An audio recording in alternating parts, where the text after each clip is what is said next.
बिस्मिल्लाहिर्रहमानिर्रहीम। अल्लाह ताला के फ़ज़ल करम और शुक्र के बाद आज की गुफ्तगू का आगाज़ करते हैं। मैं हूं काशिफ़ अहमद आपकी खिदमत में आम आदमी की बात के साथ हाज़िर।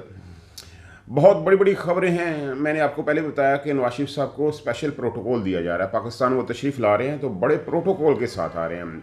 बहुत अच्छे अच्छे सरप्राइज़ उनको दिए जा रहे हैं। उनमें बड़ा सरप्राइज़ जो था वो शेख रशीद साहब का इंटरव्यू था। एक बहुत बड़ा सरप्राइज़ था।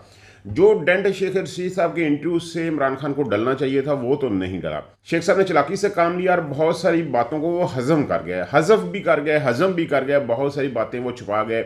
यानी उन्होंने थोड़ी सी यारी निभाई और इमरान खान को थोड़ा सा बचा लिया। ये बात तो तय है। जो लोग शेख रशीद साहब के इंटरव्यू से कुछ हासिल करना चाहते थे उन्हें नाकामी हुई। इसके हवाले से तफसील से बात करेंगे। लेकिन एक बड़ा सरप्राइज़ जो है वो नवाज शरीफ साहब को एक और दिया जा रहा है। ये भी एक बहुत बड़ा सरप्राइज़ है। आपको याद होगा कि नवाज शरीफ साहब ने जब लंदन में ये कहा था कि 5 लोग हैं जिनका एहतसाब होना चाहिए, जिसके ऊपर बड़ी बातें की गई थी और लोगों ने कहा था कि ये नामुमकिन है। और इसके बाद कहने वाले कहते थे कि एक फ़ोन आया और इस फ़ोन के बाद नवाज शरीफ साहब ने यू टर्न लिया, अपनी बात को छोड़ दिया, ख़त्म कर दिया। उसके बाद उस बयानिए को ख़त्म कर दिया। 2 बड़े नाम थे उन 5 लोगों में। एक उसमें इमरान खान थे और दूसरे कमर जवेद बाजवा साहब, रिटायर्ड आर्मी चीफ कमर जवेद बाजवा साहब का नाम उसमें शामिल था।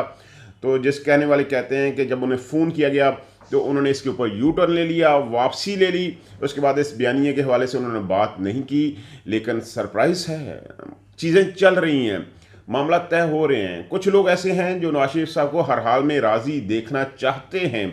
इसलिए एक बड़ी डेवलपमेंट हुई है। FIA की तरफ से मनी लॉन्ड्रिंग विंग ने एक नोटिस जारी किया और उस शख्स को नोटिस जारी किया जिसके बारे में कभी कोई सोच भी नहीं सकता। इस बंदे को पाकिस्तान में नोटिस फॉरवर्ड हो सकता है, हो चुका है। 23 अक्टूबर को उसको बुलाया जा चुका है। ये वो शख्स है जिसके बारे में इमरान रियाज खान ने एक दफ़ा अपने प्रोग्राम में उसका नाम ले दिया था किसी ज़मीन के मामले में। तो उसके बाद अगले प्रोग्राम में ही इमरान रियाज खान को माजरत करनी पड़ी थी, लाइव माजरत करनी पड़ी थी। अब उस शख्स को FIA ने मनी लॉन्ड्रिंग के हवाले से नोटिस फॉरवर्ड कर दिया है। इसका नाम है साबर मिठू समदी साहब हैं। ये कमर जवेद बाजवा साहब के कड़ियाँ मिलाएं आपस में, आपको यकीन आ जाएगा कुछ ना कुछ है जो होने जा रहा है। कुछ बड़ी खबर, कुछ बड़ी डेवलपमेंट होने जा रही है।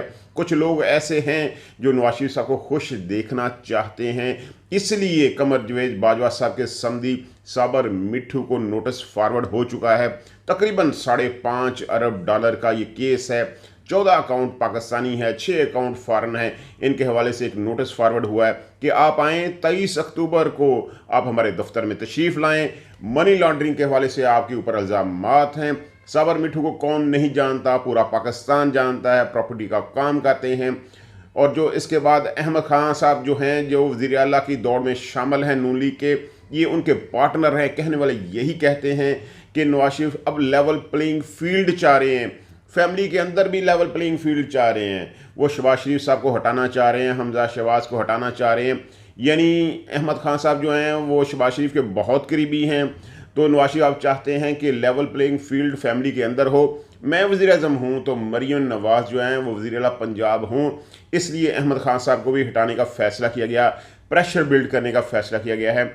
अब एक नोटिस फॉरवर्ड हो चुका है साबर मिठू साहब को। अब कमर जवेद बाजवा साहब के बारे में ये खबर है कि वो पाकिस्तान में इस वक्त नहीं है, पाकिस्तान से बाहर हैं और वो 24 अक्टूबर को पाकिस्तान आ रहे हैं। यानी कि उनकी गैर मौजूदगी में साबर मिठू साहब को 23 अक्टूबर को FIA ने अपने दफ्तर में बुलाया है। अब देखते हैं आगे क्या होता है, क्या इसमें प्रोसीडिंग होती है। साबर मिठू साहब की तरफ से, उनके फैमिली ज़राए की तरफ से जियो न्यूज़ के ऊपर ये खबर चल रही है कि ऐसा कुछ भी नहीं है, हम क्लियर हैं, टोटल क्लियर हैं।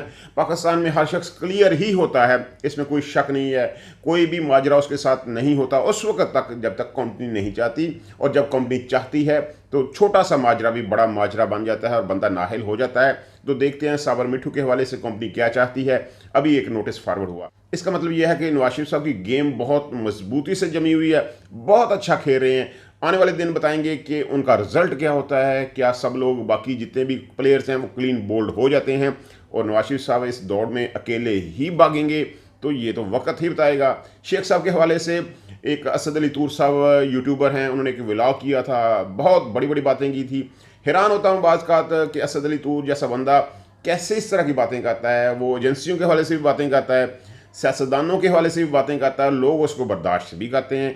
शेख साहब के हवाले से भी बड़े बड़े इल्ज़ामात उन्होंने एजेंसियों के हवाले से लगाए और किसी ने उसको कुछ भी नहीं कहा। बहुत सारी बातें उसकी काबिल एतराज़ होती हैं, लोग हैरान होते हैं। उन्होंने कहा कि शेख साहब को समा के दफ्तर में घसीटते हुए लाया गया, कॉलर फटा हुआ था, कपड़े फटे हुए थे, मारा हुआ था, रंग उड़ा हुआ था। समा के दफ्तर में इंटरव्यू हुआ था, मुनीफ फ़ारूक साहब को लाया गया। मुनीफ फ़ारूक साहब भी परेशान हो गए कि यार शेख साहब के साथ क्या हुआ। फिर शेख साहब के सामने एक पर्चा रखा गया, शेख साहब ने इनकार कर दिया, नहीं मैं इसको नहीं पढ़ूंगा। तो एक ज़ोर का चांटा मारा गया शेख साहब को। ऐसा कुछ भी नहीं है। शेख साहब के बारे में जितनी भी खबरें असद अली तूर ने की थी वो गलत हैं। शेख साहब ने जो इंटरव्यू दिया वो अपने भतीजे शेख राशिद के घर में बहरिया टाउन में दिया। मुनीफ फ़ारूक साहब को उन्होंने खुद फ़ोन किया। उन्होंने कहा कि मैंने चिल्ला काटा हुआ था, 40 दिन में पूरे हो गए। जन्नत ने मुझे इशारा किया कि अब जाओ दुनिया के सामने पेश हो जाओ, अब तुम बदले हुए इंसान हो। मैंने इन 40 दिनों में बहुत कुछ सोचा है, बहुत सारी बातें की हैं।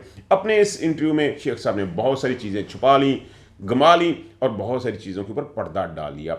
उन्होंने कहा कि मैं अब कहीं भी नहीं जाने वाला, मैं इस्तेहकाम पार्टी में नहीं जाऊंगा, मैं अपनी ही पार्टी कायम रखूंगा और मैं कहीं नहीं जाऊंगा। इमरान खान के बारे में उन्होंने कहा कि वो ज़िद्दी हैं, नापरस्त हैं। बहुत सारे ऐसे मामलात में जो उन्हें नहीं करने चाहिए थे उन्होंने किए, जिसकी वजह से जो एस्टेब्लिशमेंट के साथ उनकी लड़ाई हुई। ऐसा नहीं होना चाहिए था। इमरान खान की वजह से ही मेरे रिलेशन एस्टेब्लिशमेंट के साथ ख़राब हुए, ऐसा नहीं होना चाहिए था। मैंने इमरान खान को बहुत दफ़ा कहा कि मैं उनकी सुलह करवा सकता हूं, लेकिन इमरान खान अपनी ज़िद और अन्ना की वजह से ना माने और ये मामला ख़राब हो चुके। मैं कहीं भी नहीं जाने वाला, मैं अपनी पार्टी कायम रखूंगा, मैं खुद अपनी पार्टी के पैनल से ही इलेक्शन लड़ूंगा। शेख राशिद अब तहरीक इंसाफ का हिस्सा है, वो क्या करता है क्या नहीं करता ये उसकी ज़िम्मेदारी है, खुद मुख्तार है। मेरी तरफ से सबको सलाम है। मैं इमरान खान के साथ अब नहीं खड़ा हो सकता। ये एक इंटरव्यू था, लोगों को उम्मीद थी कि इसमें बहुत सारी बातें होंगी, लेकिन ऐसा नहीं हुआ। शेख साहब फिर भी पुराने खिलाड़ी हैं, तजर्बाकार हैं, वो अच्छे पत्ते खेल गए और अपने आप को बचा लिया। अब देखते हैं कि ये इंटरव्यू वाला सिस्टम ख़त्म होता है या नहीं, आगे चलता है। आगे कुछ लोग अभी भी उनके पास हैं। मामला यही है कि मामला यहाँ रोक देना चाहिए और पाकिस्तान के हालात ऐसे हैं कि सबको एक मेज़ के ऊपर बैठकर मामला को तय करना चाहिए। अल्लाह ताला आपको सानिया दे, सानिया तकसीम करने का हौसला दे। आपकी मोहब्बतों का बहुत शुक्रिया। मेरे चैनल को सब्सक्राइब लाजमी कर लें।